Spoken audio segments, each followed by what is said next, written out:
జనగామ జిల్లాలో ఏర్పాటు చేసిన 234 ధాన్యం కొనుగోలు కేంద్రాల్లో కొనుగోలు ప్రక్రియ సజావుగా సాగాలని జిల్లా కలెక్టర్ సందీప్ కుమార్ జా ఆదేశించారు.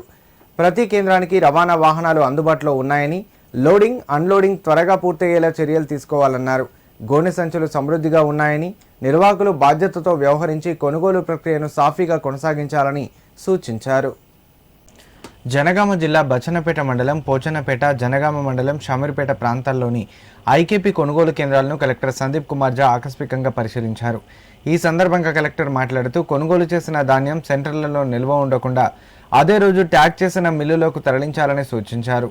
కొనుగోలు, రవాణా ప్రక్రియలో ఎలాంటి ఆలస్యం జరగకుండా సిబ్బందిని విభజించి పనులు వేగవంతం చేయాలని తెలిపారు.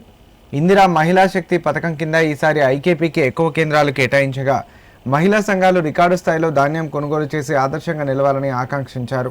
వేసవి తీవ్రతను దృష్టిలో ఉంచుకొని వడదెబ్బ నుంచి రక్షణకు తగిన జాగ్రత్తలు తీసుకోవడంతో పాటు రైతులకు అవగాహన కల్పించాలని కలెక్టర్ సూచించారు.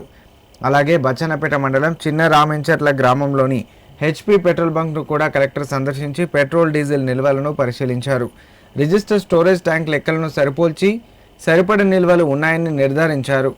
సీసీటీవీ ఫుటేజ్ను సురక్షితంగా భద్రపరచాలని, అగ్నిమాపక నియమాలను ఖచ్చితంగా పాటించాలని సూచించారు.